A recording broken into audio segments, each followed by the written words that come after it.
வழியாக சமையல் மாஸ்டர் சமையலை முடிச்சிட்டேன். கண்டிப்பாக சனிக்கிழமை வீடியோ பிடிச்சிருந்தா கமெண்ட் பண்ணுங்கள், சப்ஸ்கிரைப் பண்ணுங்கள், அந்த பெல் பட்டனை அப்படி அடிமைக்கு எண்ணெய் கத்திரிக்காய் குழம்பு வைக்க போகிறேன். அதுக்கு வெங்காயம் தக்காளி பூண்டு உரிச்சு வச்சுருக்கேன், சாதம் வச்சுருக்கேன்.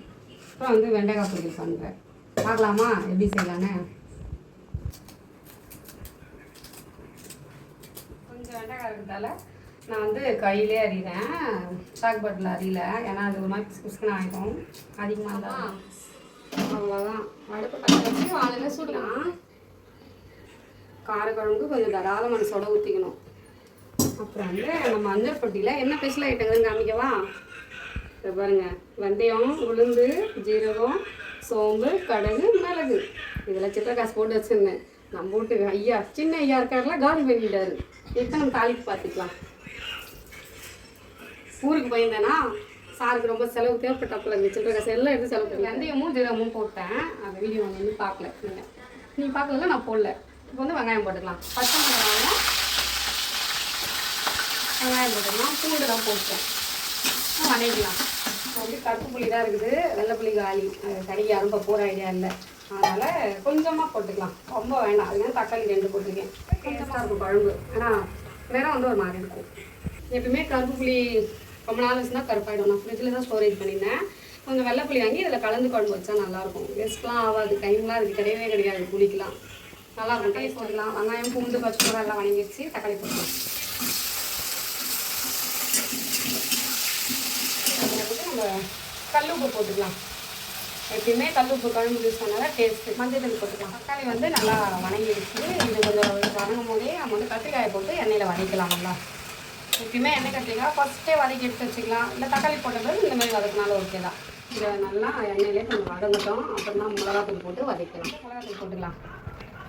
கத்திரிக்காய் நல்லா வதங்கிடுச்சு. வீட்டில் அரைச்சது காரக்குழம்புக்கு தாராளமாக இருக்கிற நல்லா வதக்கலாம். சாரம் குழம்பு நல்லா இருந்ததுன்னா சாப்பிட முடியும். நல்லா வதக்கிட்டேன். எண்ணெயில் இதோ புளி ஊற்றிக்கலாம். கரைச்சி ஊற்றியாச்சு. இப்போ உப்பு, காரம், மிளகாத்தூள் எப்படி இருக்குதுன்னு நம்ம பார்த்துக்கலாம். சூப்பராக இருக்குது எல்லாமே. கொஞ்சம் தான் சாப்பாடு வந்து வெந்துருச்சு. படிச்சிடலாம். சாப்பாடுலாம் இறங்குது. நான் அந்த சைடு தான் வடிப்பேன். அவன் உட்காந்து வீடியோ எடுக்கிறதால வடிக்க முடியல. நம்ம ஆயுதத்தை உள்ளே வச்சிடலாம். அப்பா குச்சிக்கோ. வெண்டைக்காய் பொரியல் பண்ணிடலாமா?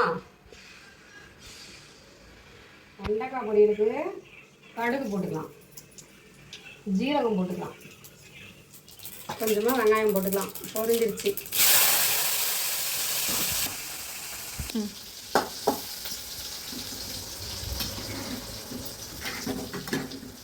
வெங்காயம் வதங்கிடுச்சு. வெண்டைக்காய் போட்டுக்கலாம்.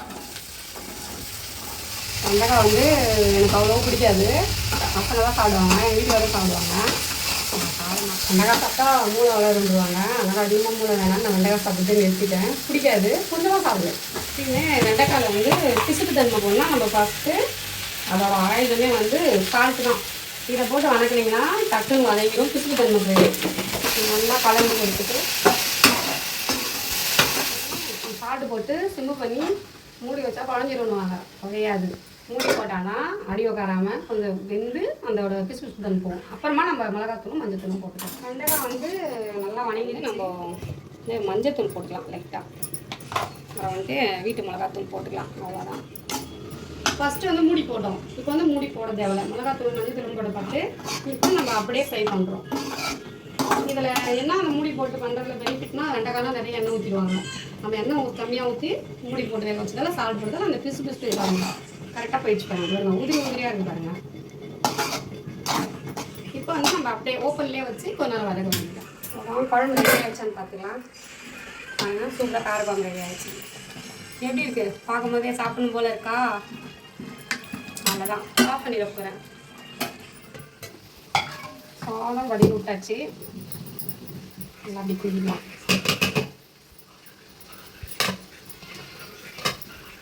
சாப்பாடும் ரெடி. அவ்வளோதான். வெண்டைக்காய் வணங்கிடுச்சு. நான் சொன்ன மாதிரி இங்கே பாருங்க உதிரி உதிரியாக நல்லா வந்துடுச்சு.